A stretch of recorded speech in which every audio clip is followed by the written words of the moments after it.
If you've watched any of my content, you'll know that I never shut up about the importance of establishing brands for OnlyFans creators. Models cannot compete on looks alone anymore. The attention economy is hypersaturated with sexual content. And with the advent of AI influencers and AI companion products, any creators that think that they can put on a bikini and TikTok dance their way to 6- and 7-figure monthly earnings on OF are straight up delusional. That era is over. And if you fail to adapt, everything you've built is going to zero fast. My name is Francis. Organic social media for OnlyFans creators is my bread and butter, and I've dedicated thousands of hours to learning everything I can about the technology and psychology behind socials, and applied that knowledge to produce millions of dollars, millions of followers, and billions of views for my management and consulting clients. So I decided to do a weekly top bot review, where I take a microscope to elite OnlyFans creators who are absolutely crushing it on socials, the top 0.01% earners making hundreds of thousands or even millions of dollars a month, and provide an in-depth analysis of their brand identity, their presentation, and their most performant pieces of content. This week's top bot is Quinttimate. The single best position any business can be in is a monopoly,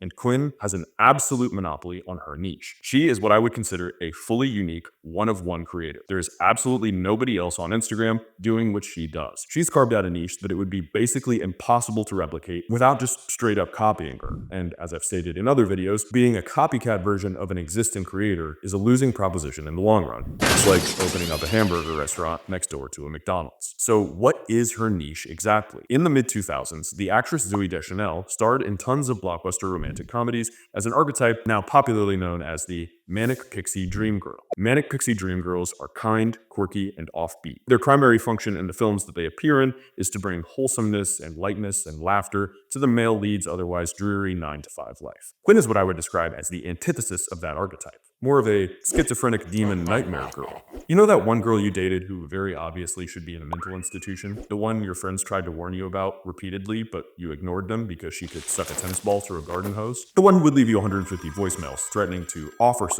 every time you left the house, but you didn't break up with her until she chased you out of your house with a knife at 3 a.m. because that thing rips like a retard holding a class pet?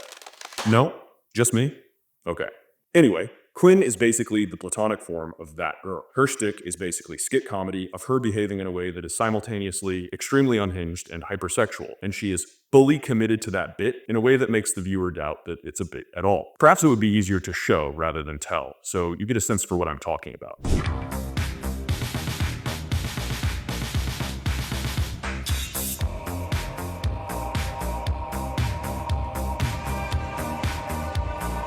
Hopefully, you're beginning to see what I mean. So, why does this work at a conceptual level? I think it's because there's a universality to this archetype. Pretty much everyone with any sexual experience has encountered this girl in some form or another. And even if you haven't, you've at least heard stories about them. There's a deep fascination with this archetype embedded in the male psyche. The BPD girl with a 4th-degree black belt in double-fisted gorilla grip Gluck Gluck 9000. And she portrays it masterfully. I'm going to review a few more reels in a moment. For now, let's do a quick overview of her entire IG page and her recent performance. You almost certainly manage models with legitimate influencer potential. Creators who can attract millions of followers and reach the top 0.01% on OF. And now, Milky is officially reopening our consulting service to help your models reach that potential. Here's how it works. You fill out our consulting application. It's the first link in the description. It takes less than 2 minutes, and you'll get a follow-up email with all the information that you need to get started. Then, you get a focused 60-minute strategy call with yours truly that includes the following: top to bottom evaluation of a model's current social media presence, the best possible niche for that model, plus how to establish and differentiate that model within that niche, research for the model, including a spreadsheet of the top creators and highest performing content in that niche, a full go-to-market brand strategy with aesthetics, personality, and repeatable content formats, and finally, a creative operations audit where I give you Milky's best practices to scale creative output without burning out your model and your team. And you get to keep a recording of our call to easily share with your team, plus all the research I do for your model. So, if you are serious about building million-dollar models, book your consult right now through the first link in the description. And now, back to the video. Quinn currently has 777,000 followers on her main account, and she's been making content in this vein for a little over 2.5 years. Her first post on this account is from December 2022. She has over 2 million aggregate followers across all platforms, a million on TikTok, another 450,000 or so on Twitter. I have zero doubt at all that at her current pace, she'll hit a million followers by December or January on her main Instagram. All of this is even more impressive given that I'm fairly certain she's an independent creator. Obviously, there are way bigger creators in the OnlyFans industry with 10 to 20 times Quinn's aggregate following. The reason I chose Quinn for the first episode of this series is that her page performance is absolutely ridiculous. The primary metric I use to evaluate an Instagram page is view to follower ratio, or VTFR. Average that out over a given time frame or number of posts, and that ratio is the best performance measurement that we can extrapolate without having access to her back-end data. The higher the ratio, the better. I'd say anything over 0.3 is pretty damn good. Anything over 0.5 is amazing, and anything over 0.7 is absolute masterclass, extremely rare, even among the top creators on the platform. So let's look at Quinn's 20 most recent posts, do the math, and see what the fuck? Yes, you're reading that correctly. Her average ratio is just under 2.6. I have literally never seen an OnlyFans creator with a VTFR this high. Now, granted, and this is really my only criticism of her, Quinn's volume is not where I think it should be, and she's not as consistent as I'd like to see. If I were managing her, she'd be producing 2 to 3 reels a day. But if she is indeed an independent creator, which again, I'm fairly certain she is, this makes sense. She's doing things at her own pace and on her own time. And I can't speak to her motivations or her goals revenue-wise. I'm just here to evaluate her socials. And if you filter her content by most viewed via sort feed, it's even more impressive. Look how far down I have to scroll to even see a reel with under 1 million views. Before I start analyzing specific reels, there are a few qualities that they all share that I don't want to repeat a bunch of times. Pay attention to this part because this is something that you can leverage immediately for your creators with barely any thought. What do you immediately notice? Her eyes. She's making aggressive eye contact with the camera, and this is a key component in most of her reels. This doubles as both a super effective visual hook and deepens the connection with the viewer, making them feel like she's really up in their face. They're opened super wide, and she nearly always has a very distinctive wing eyeliner that further accentuates them and draws even more attention to them. She also allows her face to completely dominate the frame. Quinn has a very expressive face, and she uses these big, exaggerated facial movements, opening her mouth super wide open, speaking in this manic, enthusiastic way, raising her eyebrows. She doesn't usually show a ton of skin, but she wears clothes that highlight her form, and usually opts not to wear a bra. This is smart because she's showing off her body in a way that will almost never get automatically flagged for removal due to an excess of skin-colored pixels. She also intuitively understands that on short-form socials, you have to leave subtlety at the door. Your audience is here for big, fat bong rips of dopamine, and if you're not supplying that, they're going to find it elsewhere. Short-form media is like a highly addictive drug. Audiences consume content, and over time, their nervous systems acclimate and adapt to these highly entertaining 10 to 30-second clips, and they get less and less pleasure out of each individual act of consumption. This is the law of diminishing returns. By behaving like an absolute maniac, Quinn breaks through those diminishing returns and gives her users a huge hit of dopamine with her unhinged, over-the-top acting, unexpected word choices, insane scenarios, etc., etc. If you've seen her even one time before, every time you come across a piece of her content, you know immediately, without having to think about it, that it is her content. And if you haven't seen her before, you're very likely to stop and see what the hell is going on with her.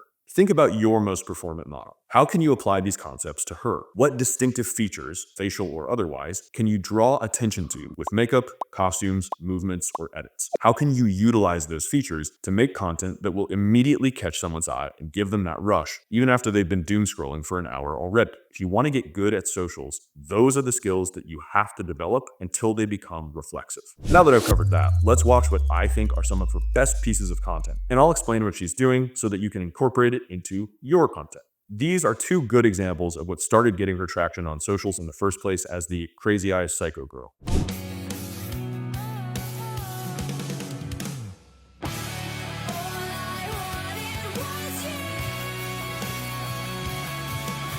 Now, I'm the world's biggest text over B-roll hater, but it actually works well here because it's clever, it's memorable, and it's original. This is the basic format that started blowing up for her. So she has a lot of different iterations on this theme. It's instantly legible. You intuitively understand the premise, whether you've seen it once or 1,000 times. She's crazy, she's riding you, and she's written a sequence of words so vile that it sears the visual into your eyes as you read it against your will. Tie a knot in my tampy string with your tongue, might make you want to throw up in your mouth. But unlike 99% of other content on Instagram, you will not forget it the microsecond after swiping to the next reel. From a practical perspective, it's an incredibly filmable and replicable concept. She just lays the phone down with the flash on so it's ultra bright and turns on the crazy girl eyes. Her clothing choice is a long sleeve turtleneck, so she's not going to get in trouble for showing skin, but you've got nip showing and some bare midriff for visual stimulation. Throw in some seductive movement, kiss the camera, add music and text, and voila, you've got a banger that you can easily recreate ad infinitum. Let's check out the next one. This has 10.2 million views, and this is a masterclass in viewer retention tactics, so take notes. I think I need a refund.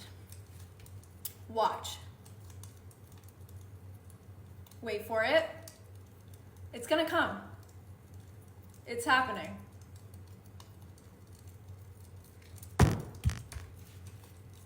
I'm literally not even that loose. Like, I swear, it just fucking fell out. I tried to fart a few hours ago and I thought it was a huge petrified piece of shit, but my fucking plug.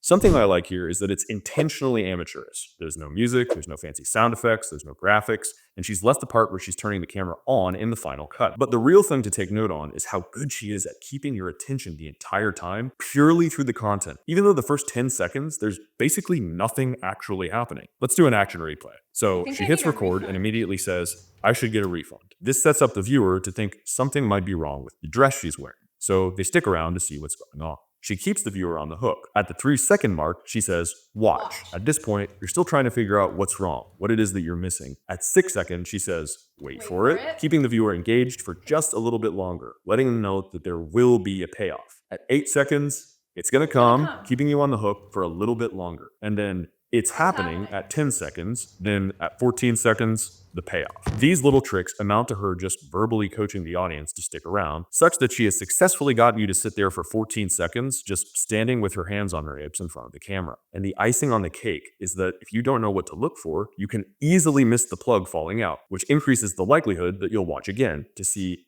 wait, was that what I thought it was? Was that an honest-to-God butt plug falling out of a girl's ass on Instagram? She manages to keep the end entertaining too. But honestly, the rest of the video doesn't matter that much because most viewers are going to be sitting there with their mouths open in disbelief at what they just watched until it starts looping. The next one is her all-time most viewed reel, over 50 million views. Do you want to see a magic trick? Watch. Look, my feet are flat on the floor, yes? So are my hands. What's that sound, you ask? Is it something behind me? Nay. That, my friend, is the power of a kegel. This is another one of her classics. She does variations of this where she's playing piano or knocking it on wood to the tune of a song. God bless her, she's talented and imaginative. She starts with her face right up to the camera and starts talking immediately. Want to see a magic trick? If you don't know who she is, ooh, pretty girl doing magic, I can't wait. And if you know who she is, you know that whatever happens next is going to be so disgusting and vile you can't help but watch the train wreck. This is another masterclass in viewer retention. She's setting up the trick. My feet are flat on the floor, yes? So are my hands? And she's in this deep squat position, so you're intrigued about what's about to happen. And when the knocking starts, she begs the question to the viewer of what could possibly be producing that sound. She saves the payoff for the very end. This is the last one I'll show. 11.5 million views here. Guys, I'm about to teach you the #1 stretch that exists to be able to put it in your own mouth, like all by yourself. No woman required. Like within a week, just do it every day. Okay, so first you're gonna wanna say, why are you still watching this? Are you lonely? You have no one else to do it for you. It's okay to be lonely, but some things we just can't do alone. You deserve someone for this, okay? It's okay to need other people. Look at me, good boy. This is something you can't do alone. Community is important. This is classic comedy, setting up an expectation for the audience and then shaming them for having it. It's brilliant because she immediately sets up a premise that is intriguing. Even if autofellatio isn't something you would actually want to learn how to do, you still stick around because what stretch or exercise could possibly train you on how to do it? You want to see her demonstrate it. At least that's what I tell myself so I can sleep at night. Pay attention to the language she uses too. You immediately know what she's talking about, even though she never says anything remotely explicit. This is obviously great for ban prevention and plausible deniability. And once again, the big takeaway here is what she's doing for audience retention. Most creators would stop at the punchline. That would just be the end of the reel. But those additional incremental seconds of average watch time are the #1 predictor of virality. She's already established that she's funny and clever, so even after the punchline, she keeps it interesting by pushing her face straight into the camera and continuing to talk for another 15 seconds or so, increasing the likelihood that people stick around for longer. You'd probably like to bleach your eyes now, but before you do, if you found this content valuable, please smash that like button and click subscribe. Our goal is for this channel to become the single best resource for professionals in the digital intimacy industry. And if that's you, you won't want to miss anything we publish in the future. Hopefully, you've walked away with some inspiration and practical tools that you can incorporate into your social media strategy for your models. Be sure to check out all the links in the description. Thanks for watching, and I'll see you in the next one.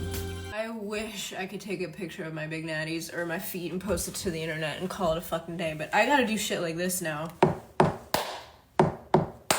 Baby got a plug in my asshole, chilling in my tube, gonna make a cool noise like this. There's no mud on its face, I'm a big disgrace. Running my plug all over the place, singing we will. My neighbors fucking hate me, it's midnight.